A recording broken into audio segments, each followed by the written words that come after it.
Okay, glad you're along tonight, hour 2. We're going to talk to Dr. Bill Deagle this hour, so sit down and put on your seatbelts. A lot of information coming your way. The latest from Fukushima, by the way, is the hourly release rate of admitted radiation is now 70 million becquerels per hour. That's the admitted amount. That's just what they're talking about in the air, not what's being flushed out in the ocean.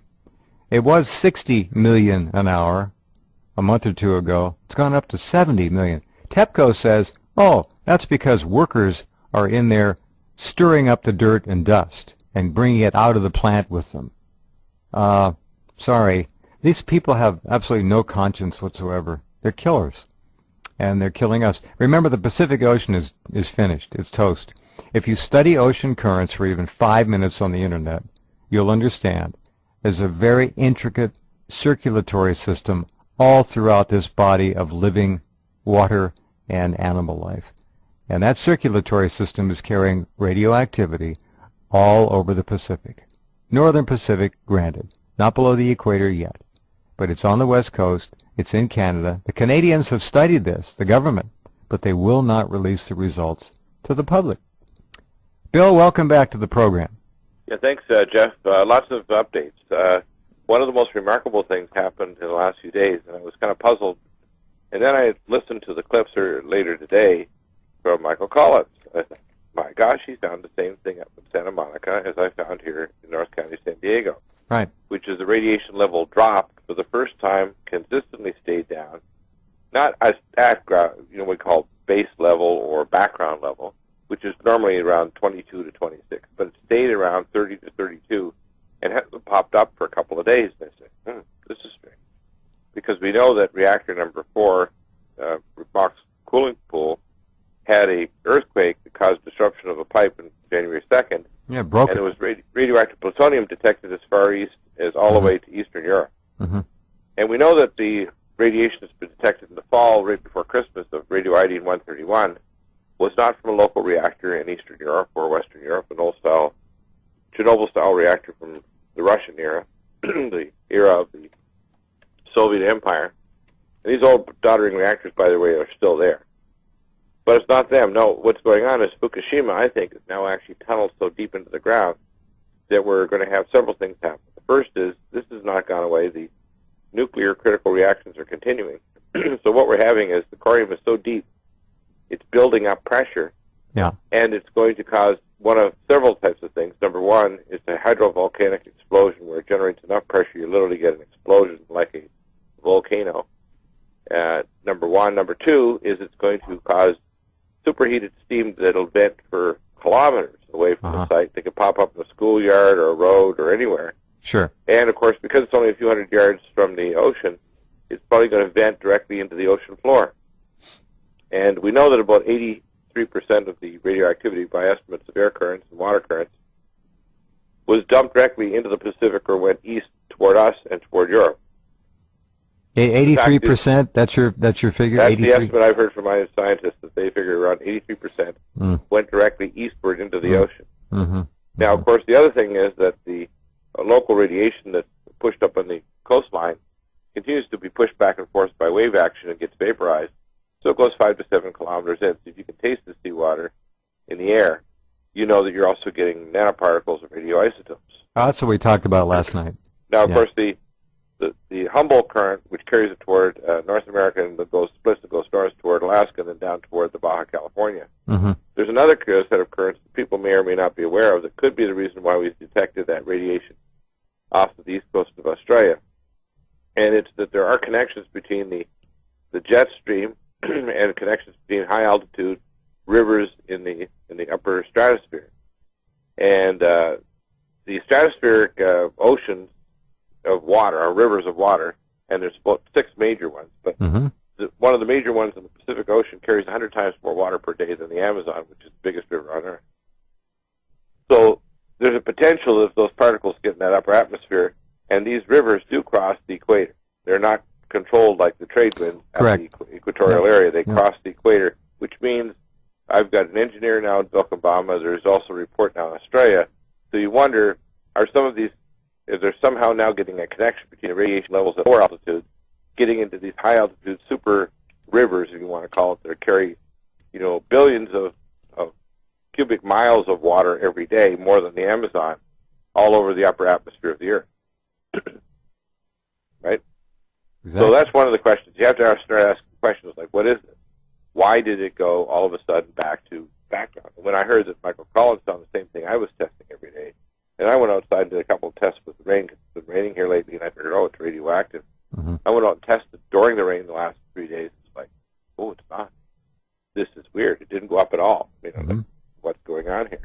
But before, when I do it, you'd see it just go bump, bump, bump, bump, bump, and it go crazy. And of course, it's very easy to take a few materials and determine it's alpha, beta, and gamma, because you can stop some of the radiation particles very quickly with very simple things like a piece of paper and other things like that, which is relatively simple to do. So you can get an estimate of whether or not the predominance is a certain type of particle, but it doesn't tell you what the isotope is unless you have advanced technology like the nuclear engineering department that's now shut down at UC Berkeley. So Fukushima, if this is cold shutdown, then we're in hell. Oh, it's not cold. It's crazy. These people in Japan have, if they want to get another job, they need to get a job at SNL, Saturday Night Live. Yeah. Because they're either crazy or they're comedians. Well, the amazing thing is the discipline of the Japanese people to walk in lockstep with what they're told to do. Now, there are some demonstrations, but it's a small amount. Meanwhile, you got children not growing, you got cerebral malfunctions being misdiagnosed and hidden by the government. Obviously, it's mass radioactive poisoning. But the people are being sacrificed, and they are literally marching to their own graves without complaining much. It's sickening. It's just sickening. Well, you wonder if it's several things. Firstly, people should realize that Japan has more nuclear reactors per square surface mile than anywhere else. That's weird. And every nuclear reactor has been bending off radioisotopes for years. So you wonder, is it due to cultural issues? Is it due to chronic radiation exposure? Or is it due to chronic exposure to radiation? Right. Because, for example, most people aren't aware of this, but that means not just some, just the majority, all nuclear reactors vent off at least tritium and other radioisotopes on a regular basis. They have cross connections, and they have problems between the central core reactor cooling system and the external systems that put water back into a bay or cooling pond or whatever outside the reactor. So the idea that somehow this has been happening, so you can actually show that there are zones of illness up to about 120 miles around any reactor anywhere. So if you draw circles around every reactor in Japan, pretty well every square mile in Japan is a pretty high concentration of being vented tritium, strontium, and other radioisotopes like cesium for a long time, long before Fukushima. It's amazing. By the way, I'm just speculating because I know that their behavior doesn't seem rational. Well, they've all, according to Yoshi, this is kind of the ethic of the Japanese culture. This goes back to World War II. They'll die for the emperor. They do what they're told. This, of course, has changed, but there's still something going on there that is not common to our culture here at all. Yeah. Well, they just don't get out and raise hell like we used to, at any rate. Okay, William, go right ahead. While we were actually talking, I got an email from one of the listeners live in the show. It's great to hear that people are actually listening, and hopefully they're doing two things: asking better questions and getting pissed. And, of course, this is a former worker for Southern California Edison nuclear steam electrician. Oh. We're working at Unit 1 of the Songs facility in the 80s. And he said, in the term, we were, quote, crapped up, meaning nuclear slang for contaminated, and zoomies were the slang name for neutrinos and other radionuclides that would poison us. It was tritium, and we were told that it was harmless even though it got in our lungs. Oh, geez. He was at San Onofre? Yeah. Okay. Yeah. Anyway, the Union hands prided themselves with the overtime breathing out the tritium into badge out areas. You had to sit there and breathe out the tritium before you were able to go home. Unreal. But it was not prepared to wait for several hours sitting, so I would stand on my hands and breathe it out in about 20 minutes. And this question was, is tritium that harmful in your lungs? Well, let me explain what tritium is. Tritium is heavy water.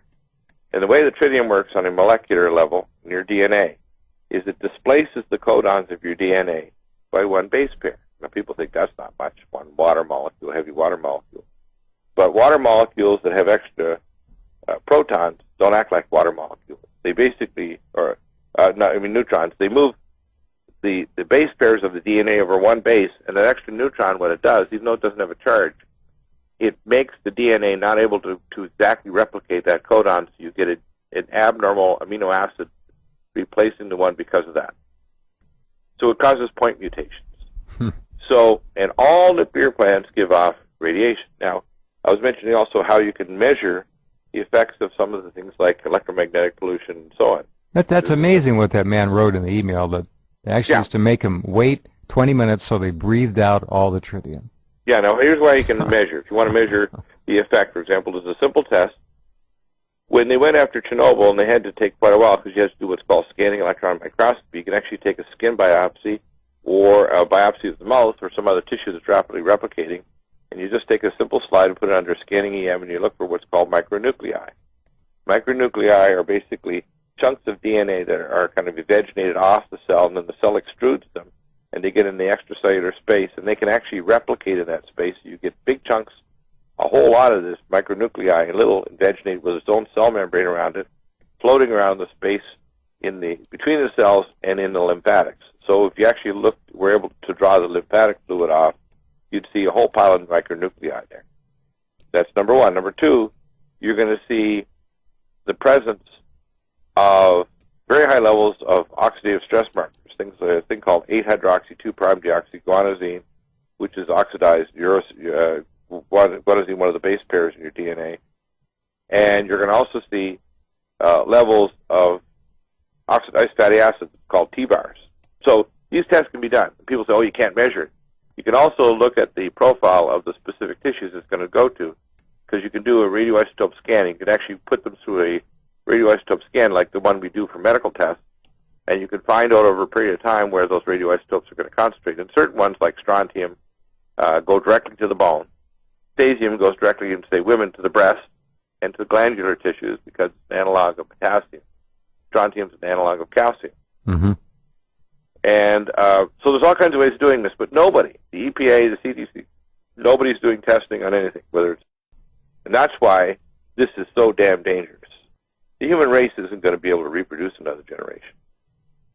We're basically looking to, if we don't stop what we're doing, at the Correct. peak of what human beings And can be. this could be the beginning of the irrevocable decline. Well, it's like the Children of Men movie that came out about a decade ago. We're looking at a scenario, and I saw this coming decades ago, and I said, I don't think human beings are going to wake up to this. No, it's too late. And I remember being out in the oceans back in 1973, and I was out there doing my oceanography research before I went into medicine, and I remember seeing bunker C oil balls from oil being dumped from the bilges of the ships 500 miles out in the ocean. I thought, my gosh, I saw seals trapped with plastic around their neck and all kinds of garbage. There's a garbage patch that's 3 times the size of Texas just under the water surface in the North Pacific. And now we've got the Humboldt current radioactive from Fukushima. I mean, human beings, it's not a matter of, if we lived properly in balance with the Earth, we could easily have 50 billion people safely on the planet with the ecosystems. Point of no return is past, in my view. It's also it's a pollution. It's also our lifestyle. That's what I'm saying. It wouldn't matter if we only had 1 million people on the Earth. If we lived like this, eventually the planet will die. And what we're doing, we're also seeing the planet is going through what I call, George Carlin said, the wet dog shakes of the planet. And you see all these earthquakes happening. In fact, I just got another emergency report that there's one that they expect to happen not too far south of here, near Ensenada, on the Baja, California. And the reason is they had a Chiapas 6.2 quake just the other day. They've had all these other big quakes occurring, and we're kind of next on the list because the San Andreas Fault, they don't call it the San Andreas when it gets across the U.S.-Mexican border. They call it something else. But guess what? There's been a whole bunch of really big quakes, like 7.2 in the last year, down at the southern end of the San Andreas Fault system, south of the U.S.-Mexican border. Now, why is this happening? It's happening because we are entering the midpoint of the transition, which takes about 30 years roughly, through what's called the gravity wave of the galactic plane of the galaxy. All right, before we run out of time, I'm sure a lot of people would like to get your take. Hold on to that galactic wave. Yeah, and that's going to precipitate more earthquakes and volcanoes. The sound.